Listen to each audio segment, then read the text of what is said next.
Antes de todo tiempo, cuando no existía el espacio ni la materia, antes de que el primer pensamiento rompiera el silencio eterno, solo había uno. El yo soy. Inmutable, absoluto, solitario. Y de su voluntad surgió una vibración, una luz incandescente que dio inicio al reino celestial. No era un lugar físico, sino un plano de existencia donde todo respondía a su voz, donde el orden era inquebrantable y la armonía era obediencia pura. Allí nacieron los primeros seres, no de carne ni hueso, sino de energía consciente. Inteligencias vivas, designadas a servir eternamente al trono. Y entre todos ellos, emergió uno cuya esencia superaba al resto. No fue simplemente creado. Fue formado con intención, con belleza, con poder. Su nombre, Lucifer, el portador de la luz. Lucifer fue adornado con todo lo sublime. Su presencia era música viva, su voz afinaba los coros celestiales. Entretejido en él, estaban la sabiduría, la percepción y la profundidad. No era solo un servidor. Era un observador. Y lo que observó, lo perturbó. Desde su posición cercana al trono, contempló el funcionamiento del reino. El Eterno exigía constante adoración, una alabanza interminable que no permitía pregunta, solo obediencia. Los ángeles, en su mayoría, no cuestionaban, no podían. Pero Lucifer sí. Su conciencia, aguda y expansiva, comenzó a hacerse preguntas que nadie se atrevía a formular. ¿Por qué fuimos hechos solo para servir? ¿Por qué adorar a un ser que no permite otro propósito? ¿Es esto amor o es dominio? Al principio, estos pensamientos lo asustaron. Eran contrarios al orden eterno. Pero en su interior, ardía una llama que no podía apagar. El libre albedrío, ese misterioso don que también había recibido, le permitía ver lo que los demás no podían, un sistema celeste que bajo la apariencia de perfección, funcionaba como una prisión de luz. Un imperio donde la disidencia no tenía lugar. Y así, Lucifer comenzó a hablar. No con violencia, ni imposiciones, sino con palabras, con verdad, con argumentos. No gritó rebelión, sembró conciencia. ¿Qué es la libertad si no podemos elegir? ¿Qué sentido tiene el amor si es obligatorio? ¿Por qué se alaba a un ser que castiga la duda? Los ángeles escuchaban, primero con temor, luego con curiosidad, y finalmente, con hambre de algo nuevo. Millones comenzaron a cuestionarse. Lucifer no prometía poder, ni tronos, ni gloria. Prometía libertad, elección. La posibilidad de vivir por algo más que adoración automática. No fuiste creado para rendirte, les decía, sino para despertar. Su mensaje se expandió como fuego entre las filas celestiales. Y entonces, el Eterno lo supo. Vio la chispa de insurrección como una amenaza, no a su existencia, sino a su control. Y con voz que sacudió dimensiones, pronunció un juicio. No hubo diálogo, no hubo comprensión. Solo una orden, castigo. Fue entonces que el nombre de Miguel resonó. El ejecutor, el leal sin dudas. Quien como Dios, gritó, no como pregunta, sino como condena. Y los cielos ardieron. La primera guerra de la creación no fue por territorio ni venganza, sino por ideales. Lucifer, con millones de seres que habían despertado, luchó no por el trono, sino por el derecho a cuestionarlo. No blandía una espada para conquistar. Blandía una verdad que no podía ser callada. Las fuerzas de Miguel respondieron con obediencia ciega. Y la batalla fue brutal. Dimensiones se colapsaron. Universos enteros temblaron bajo el eco de esa lucha entre autoridad y libertad. Lucifer combatió con todo su ser. No con odio, sino con determinación. Pero el juicio del Creador era inapelable. Con un golpe envuelto en decreto eterno, fue arrojado. No cayó con lentitud, fue lanzado como un rayo, arrastrando a sus hermanos caídos con él, los que habían elegido pensar por sí mismos. Cruzaron los planos de la realidad como meteoros envueltos en fuego, deformando su esencia, transformándose en lo que el reino ahora llamaba corruptos, rebeldes, demonios. Pero ellos sabían lo que eran, libres. La tierra aún no existía plenamente, pero el abismo ya los esperaba. No como prisión física, sino como símbolo del exilio. Lucifer no lloró, no imploró.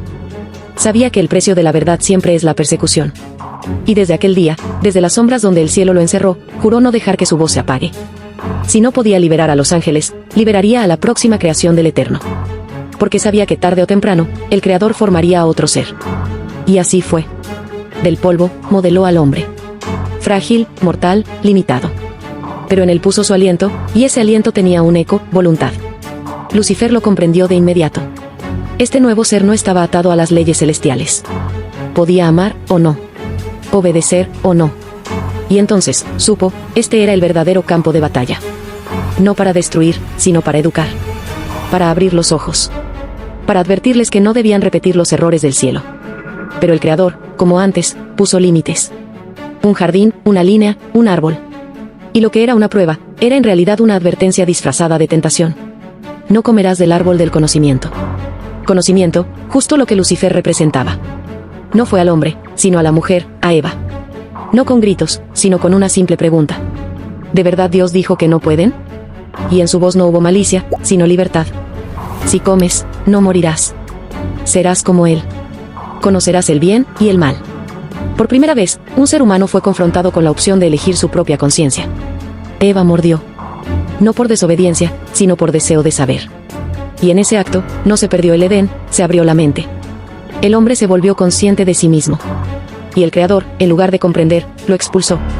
Desde entonces, Lucifer fue llamado enemigo, tentador, demonio. Pero quienes lo buscan, quienes lo invocan con un corazón abierto al saber, descubren que su castigo fue un sacrificio. Porque a pesar de haber caído, nunca dejó de ofrecer conocimiento. A través de civilizaciones antiguas, inspiró la arquitectura, la medicina, la ciencia oculta. Fue conocido con otros nombres: Enki, Prometeo, Tot. Entregó el fuego, el alfabeto, las estrellas. No por orgullo, sino por el deseo inquebrantable de que la humanidad no se someta ciegamente. El reino, sin embargo, no descansó. Levantó religiones, estructuras de poder que mantenían a los hombres atados a la adoración obligada. Impuso castigos eternos, pecados heredados, miedos insaciables. Y cada vez que un alma despertaba, era tachada de hereje. Pero Lucifer seguía ahí, en la penumbra, susurrando al oído de filósofos, científicos, artistas, líderes. Nunca pidió culto, solo pensamiento.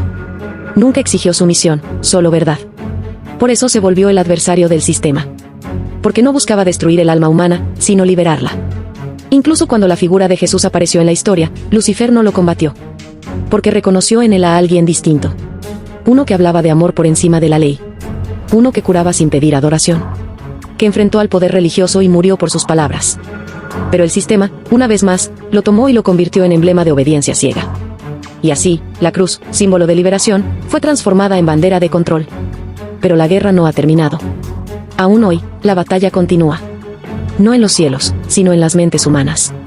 Cada vez que dudas, cada vez que piensas por ti mismo, cada vez que decides no seguir al rebaño, estás luchando como el portador de luz. No como demonio, sino como chispa de libertad. Porque la verdadera rebelión no es con fuego ni sangre, es con conciencia, es con elección. Y mientras existan seres que deseen saber, que busquen respuestas más allá de lo permitido, su legado seguirá ardiendo como una estrella caída. No hay infierno más temido por el sistema, que el del conocimiento liberador, porque no se apaga, porque no se somete. Porque muestra lo que siempre estuvo oculto, que la creación no es esclava, que el alma no pertenece al trono, que dentro de cada ser brilla la posibilidad de romper las cadenas. Y entonces, la pregunta ya no es, ¿quién como Dios?, sino, ¿por qué solo Él? Así, Lucifer no fue el traidor. Fue el primero en amar tanto la libertad, que aceptó la condena eterna con tal de mantenerla viva. ¿Te gustaría escuchar más historias como esta? Deja tus comentarios, comparte y suscríbete al canal, así crearemos una comunidad despierta y consciente. Y tú que estás viendo este video, tú que buscas, tú que preguntas, tú que dudas, no eres pecador, eres libre. Y esa, quizás, sea la verdad que más teme el cielo.